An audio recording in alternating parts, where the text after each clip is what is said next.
Foot.fr, fournisseur officiel de football.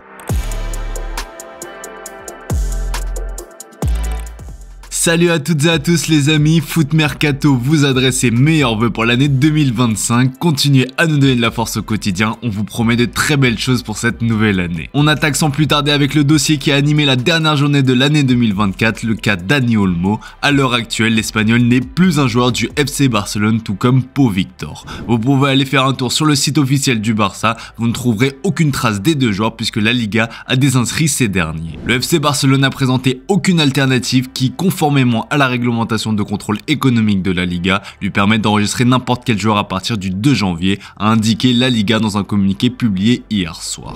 Une situation dramatique pour le club catalan qui peut voir sa recrue phare de l'été dernier partir gratuitement grâce à une clause.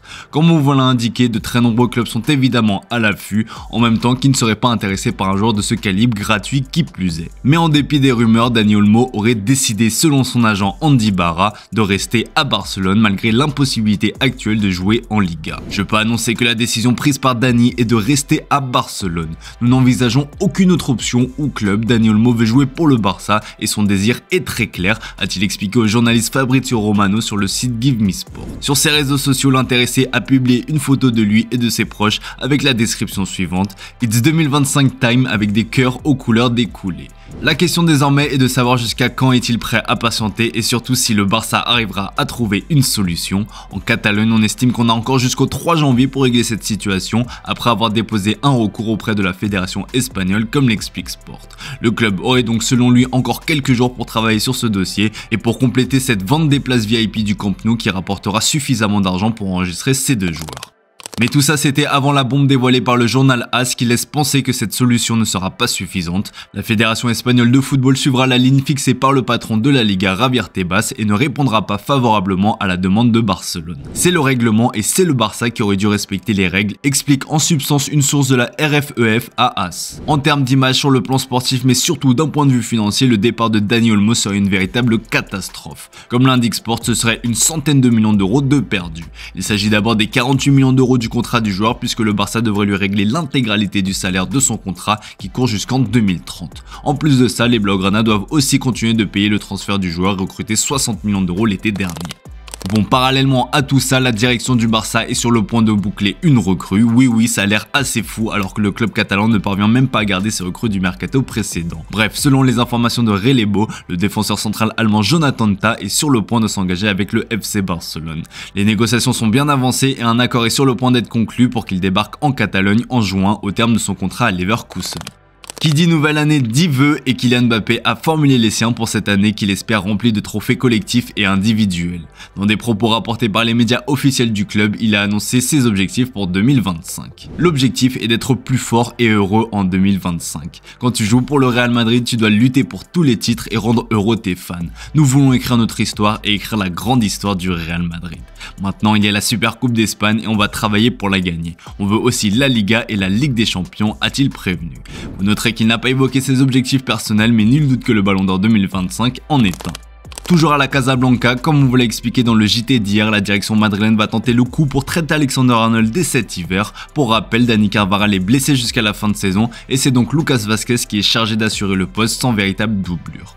Recruter l'anglais maintenant serait une manière de sécuriser le joueur qui peut encore prolonger son contrat avec Liverpool. Et selon le tabloïd The Telegraph, les merengues seraient prêts à dépenser 20 millions de livres, soit environ 24 millions d'euros. Une somme colossale pour un joueur en fin de contrat dans si petits mois. Affaire à suivre.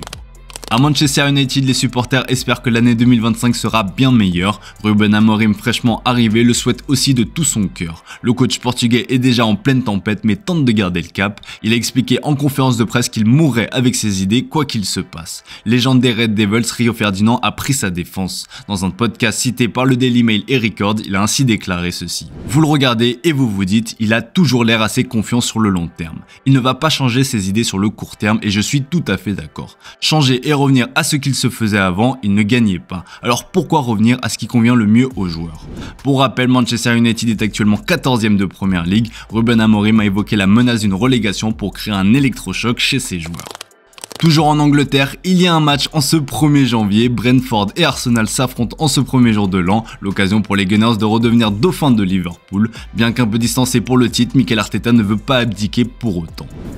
Well, we're going to have to prove it. What we've proven already this season, and I'm sure of that, if that would have happened last season, like playing the amount of games that we played with 10 men, all the injuries that we had in the squad, for sure we were in the position that we are today in all competitions. So the team has made another step. The team is evolving and is adapting to new circumstances, and now we have another one, which is more games with less players. So let's face it. I don't know, and that doesn't depend on us, you know, and we have to continue to be like a hammer, be there every day. And I mean, if somebody wins all the matches, congratulate him and let's go to the next season. But if they don't, which in the history it hasn't happened, we will be there.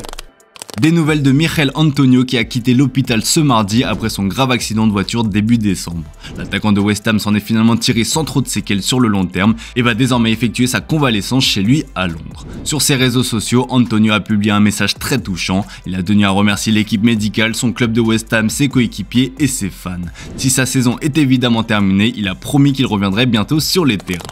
En France, au Paris Saint-Germain plus précisément, le mercato hivernal dépendra principalement du dossier Randal Kolo Muani. Résolu par son manque de temps de jeu, l'attaquant français serait prêt à quitter le club de la capitale cet hiver, comme le rapporte l'équipe dans son édition du jour. Le PSG a fixé les conditions pour un départ, pas de prêt sec, le club parisien souhaite prioritairement un transfert sans pour autant le brader. La direction espère récupérer idéalement au moins 60 millions d'euros pour un joueur qui, on le rappelle, a été recruté contre 90 millions d'euros lors du dernier jour du mercato estival. Un prêt avec option d'achat pourrait aussi convenir sous plusieurs conditions comme la prise en charge du salaire. Randal Kolo Muani va assurément agiter le mercato hivernal, il reste un joueur courtisé au profil polyvalent, comme on vous l'a révélé, Chelsea a manifesté son intérêt. En Angleterre, Arsenal et Manchester United le suivent aussi, le joueur de 26 ans a aussi des touches en Italie et en Allemagne, bref, il va avoir l'embarras du choix. Reste à convaincre le PSG de trouver la bonne formule.